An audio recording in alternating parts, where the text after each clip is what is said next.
हम कुछ कंपटीशन से रिलेटेड जो हमारे ऑब्जेक्टिव टाइप के जो क्वेश्चंस होते हैं उनको करेंगे। उसके बाद में हमने अपना वीडियो और उसके लेक्चर्स को आगे बढ़ाना है। तो जब हम नेट का एग्जाम देते हैं, नॉर्मल सी बात है, जब आप एमए एजुकेशन करते हो या एमए करते हो तो उसके बाद में जो है वो नेट का एग्जाम देना होगा। मेरा भी एमएड है तो मुझे भी नेट का एग्जाम देना है। तो अभी तो मैंने कुछ करा नहीं है, लेकिन मैं अपनी प्रिपरेशन के संग में आपका भी जो है वो प्रिपरेशन कराना चाहती हूँ कि अगर फायदा होता है तो आपका भी फायदा होना बहुत जरूरी है। आफ्टर ऑल आप ही से तो मैंने सीखा है, अपनी वीडियोस के थ्रू मैं सीख रही हूँ। तो चलिए आप और मैं साथ में रहकर हम नेट की तैयारी के कुछ क्वेश्चन आंसर्स को करते हैं और फिर अपना नॉर्मल जो वीडियो है, जो नॉर्मल पेपर है, उनको पढ़ते हैं। जनरल से देखा जाता है कि हमारा जो नेट का जब क्वेश्चंस आंसर आते हैं, जो मैंने देखा है अब तक, उसमें मैचिंग्स आती हैं। मैचिंग किसी भी लेवल की हो सकती हैं।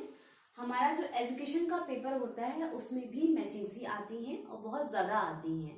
तो यहाँ पर एक एग्जाम्पल है मैचिंग का, ये आएंगे, मतलब मैंने काफी स्टडी करी है। उसके बाद में मैंने ये बात सोची कि क्यों ना मैं इस ढंग से आपको पढ़ाऊं और खुद पढ़ूं, ताकि हम पढ़ते पढ़ते अपने नेट की भी तैयारी को आगे बढ़ाएं। तो एजुकेशन से रिलेटेड ये एक ऑब्जेक्टिव मैंने निकाला, बड़े अच्छे से निकाला है मैंने इसको, जिसमें एक सूची में जो है वो पैरामीटर्स हैं, यानी कि जो स्केलिंग होती है कि हम इस स्केलिंग से किस चीज का हम स्केलिंग करते हैं, किस चीज को हम मापते हैं। ये एरिया जो है वो रिसर्च का है। जब हम एजुकेशन पढ़ते हैं तो एजुकेशन का जो बेस है वो रिसर्च है, रिसर्च ही है और सब कुछ रिसर्च में ही है। रिसर्च की कोई अथा नहीं है, कोई सीमा नहीं है, बहुत सारी बातें हैं रिसर्च में। शायद हमारा जीवन भी जो खत्म हो जाएगा, लेकिन हमारी रिसर्च कभी पूरी नहीं होगी। रिसर्च की जितनी भी बातें हैं वो हम लोग नहीं समझ सकेंगे। तो चलते जाते हैं, करते जाते हैं, है ना। तो एक जो है वो क्वेश्चन या जो है वो स्टेप से बन के आता है कि ये पैरामीटर्स का किस चीज से रिलेशन होता है, या इन पैरामीटर्स का हम उपयोग जो है वो किस चीज में करते हैं। तो चलिए तैयारी करते हैं। मानक त्रुटि, मानक त्रुटि होती क्या है? मानक त्रुटि जो होती है वो जब हम सैंपलिंग करते हैं, जब सैंपलिंग का जब हम डिस्ट्रीब्यूशन करते हैं, यानी कि न्यायदर्शीय वितरण जब होता है, जब हम न्यायदर्शीय वितरण करते हैं तब हमारे को मानक त्रुटि का सामना करना पड़ता है। अभी आगे हम रिसर्च में पढ़ेंगे ये सब बातें, जो हम आगे वीडियोस बनाएंगे उसमें रिसर्च भी हम पढ़ेंगे। अगर आपने अपने कॉलेज में या अपने क्लासरूम में या अपनी बुक्स में आपने पढ़ा होगा तो आपने इस बात को देखा होगा। तो मानक त्रुटि कहाँ होती है? न्यायदर्शीय वितरण में। उसके बाद में पैरामीटर क्या होती है? पैरामीटर से होता क्या है? तो पैरामीटर जो संबंधित होते हैं वो संबंधित होते हैं समष्टि एवं न्यायदर्श से। समष्टि एवं न्यायदर्श से संबंधित होता है पैरामीटर।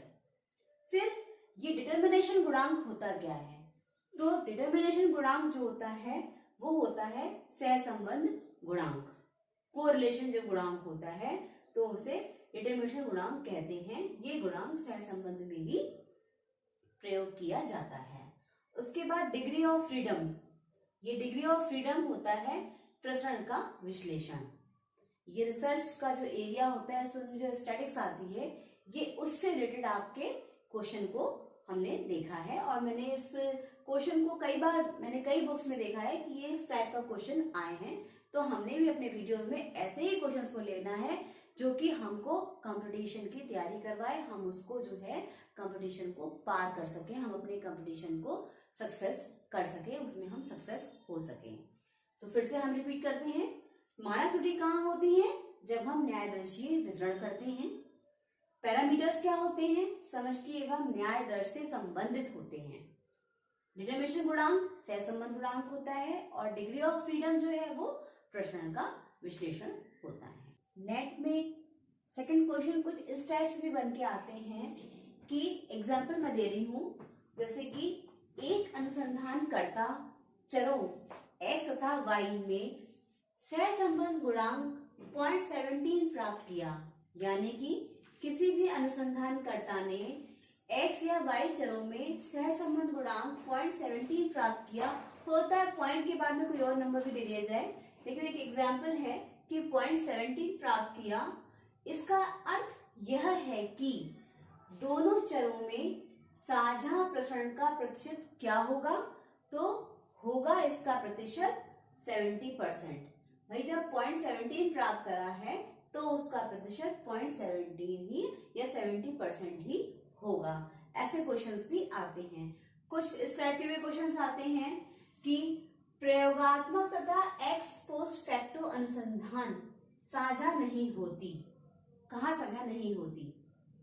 एक प्रयोगात्मक रिसर्च और एक्स पोस्ट फैक्टो अनुसंधान साझा नहीं होती है। कहाँ पर? जहां पे स्वतंत्र चरों का स्वेच्छा से प्रबंधन नहीं होता। अगर ये आपका क्वेश्चन बन के आता है कि स्वतंत्र चरों का स्वेच्छा से प्रबंधन कहाँ नहीं होता, जहां पे एक्स पोस्ट फैक्टो अनुसंधान और प्रयोगात्मक अनुसंधान साझा नहीं होती। ये भी क्वेश्चंस जो है वो एग्जाम में आ सकते हैं और मैंने आते हुए कुछ बुक्स में देखे हैं। उसके बाद में ये डेफिनेशन भी आती है कि किसी चर की क्रियात्मक परिभाषा वो है, ये एग्जाम में भी आती है। किसी चर की क्रियात्मक परिभाषा वो है, क्या है क्रियात्मक परिभाषा? जो चर के दूसरे चरों के साथ, जो चर के दूसरे चरों के साथ संबंधों को बयां करने में सहायता करती हैं। यानी कि क्रियात्मक परिभाषा किसी चर की वो है जो वो एक चर से दूसरे चर का संबंध दिखाए। वो जो चर के साथ दूसरे चरों के साथ संबंधों को बयां करने में सहायता देती है, वही एक चर की क्रियात्मक परिभाषा है। तो इन कुछ क्वेश्चंस के साथ में जो कुछ कंपटीशन में क्वेश्चंस आने वाले हैं, अब इनको हमने करा है। चलिए अब हम अपना पेपर पढ़ लेते हैं। अब जो मैं आपको करवाने वाली हूँ वो मैं महात्मा गांधी का शैक्षिक चिंतन, ये बहुत इंपॉर्टेंट है। महात्मा गांधी हुए, स्वामी विवेकानंद हुए, सब इंपॉर्टेंट सभी है, लेकिन जो बहुत ज्यादा आता है वो महात्मा गांधी का शैक्षिक चिंतन, रविन्द्रनाथ टैगोर जी का, विवेकानंद जी का, अरविंदो घोष का, और जो पाश्चात्य जो हमारे दार्शनिक हैं उन सबके दर्शन आते हैं। तो अपने कंपटीशन के क्वेश्चन आंसर के साथ में चलिए अपना पेपर भी पढ़ते हैं। तो आज मैं आपको गांधी जी का दर्शन और उनका शैक्षिक संप्रत्यय समझाती हूँ। महात्मा गांधी का दर्शन सारे दर्शनों में सबसे अलग था। महात्मा गांधी ने अपने दर्शन को सर्वोदय दर्शन का नाम दिया। सर्वोदय का मतलब होता है सर्व उदय, यानी कि हर चीज का उदय, हर चीज का ऊंचापन, हर तरीके से विकास, इसका मतलब सर्वोदय। तो गांधी जी के चिंतन को, गांधी जी के दर्शन को सर्वोदय का नाम दिया गया था। गांधी जी का जन्म 1869 में गुजरात में पोरबंदर में हुआ था। उनका पूरा नाम मोहनदास करमचंद गांधी था। उन्होंने जिस शिक्षा पे बल दिया, उनका मानना ये था कि शिक्षा ऐसी हो जिसमें व्यक्ति आत्मनिर्भर बने, पढ़े भी और रोजगार भी मिले, स्वावलंबी बने, आत्मनिर्भर बने। गांधी जी की शिक्षा को बुनियादी शिक्षा का भी नाम दिया गया और उनके दर्शन को सर्वोदय दर्शन कहा गया।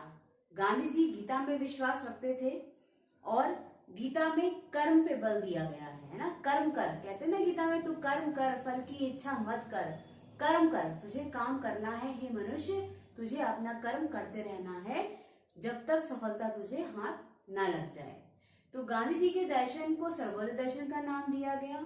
गीता को उन्होंने सपोर्ट करा और ये माना कि दो शक्तियां हैं, एक तो ईश्वर और दूसरा पदार्थ, जिसमें ईश्वर सर्वोपरि है। उनकी शिक्षा में ऐसा कहा गया कि मनुष्य का पूरा विकास होना चाहिए, सर्वांगीण विकास होना चाहिए, साथ में बौद्धिक भी हो, मानसिक भी हो, शारीरिक भी हो, और इन अपनी शिक्षा के साथ में वो अपनी अर्निंग करे, यानी कि स्वावलंबी बने। तो अपने आगे आने वाली जो वीडियोस हैं मैं उसमें गांधी जी का शैक्षिक चिंतन और दार्शनिक चिंतन के साथ में नेट या टेट से रिलेटेड क्वेश्चन आंसर्स भी आपको बताऊंगी, उन प्रश्नों को भी करूंगी और गांधी जी के चिंतन को भी समझाऊंगी। तो मेरे वीडियोस को यूं ही लाइक करिए, सब्सक्राइब करिए, शेयर करिए और डबल बेनिफिट्स को दीजिए। Thank you.